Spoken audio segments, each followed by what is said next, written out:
পেয়ে আমি একদম পরিপূর্ণ, যে আমার সার্থক আমার এই সুপারভাইজার আসার যে কাজ এই সময়টা, তার মধ্যে যা পেয়েছি আমি মনে করি আমার কাজ কর্মজীবন সার্থক ওদের পেয়ে। তো আমি আশা করব এরপরে ওরা সেইভাবে কাজ করবে, যার যার কর্তব্য দায়িত্ব সেইভাবে করবে।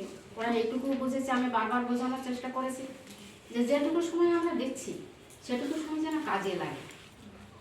আমি হয়তো সময় দিতে পারি না, কারণ এতগুলো সেন্টার নিয়ে কোনো সুপারভাইজার সেইভাবে যতটুকু করার দরকার ছিল করতে পারে না, কিন্তু ওরা সহযোগিতা করেছিল বলেই কিন্তু আমি কাজটা চালিয়ে যেতে পেরেছি।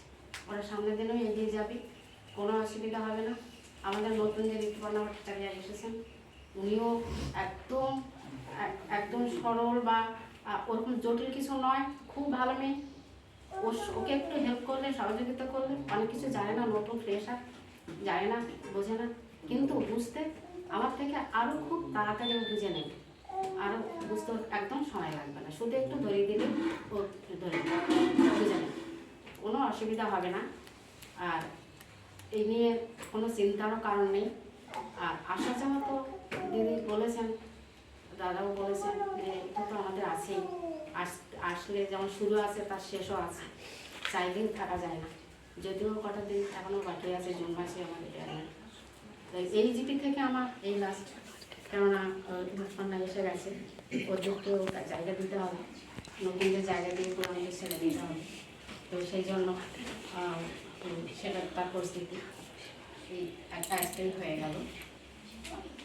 তো তাই কোনো অসুবিধা হবে না, কোনো সমস্যা হবে না, এগিয়ে যাবে।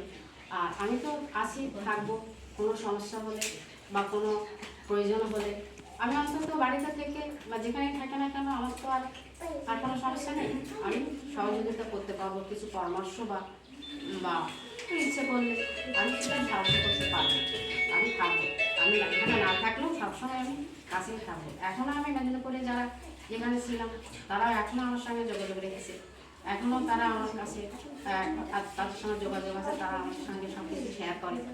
এর আগে ছিলাম মধুরাপুর প্রজেক্ট, সেখানেও তারাও শেয়ার করে। এখন তেমনি তোমরা যারা আছো তারাও শেয়ার করবে, যাওয়া নয়, একেবারে যাচ্ছি না, কাজ থেকে এক বিরতি, কিন্তু আসি, সবার মাঝখানেই থাকবো।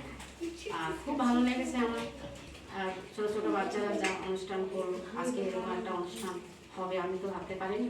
আমার বড় সৌভাগ্য মনে করছি, আমি অত্যন্ত সৌভাগ্যশালী মনে করছি এই অনুষ্ঠানের জন্য। এই অনুষ্ঠানের আয়োজক, যারা আয়োজন করেছেন, যারা সহযোগিতা করেছেন, যারা সব রকমভাবে সহযোগিতা করেছেন, সকলকে আমার আন্তরিক শুভেচ্ছা আর ধন্যবাদ।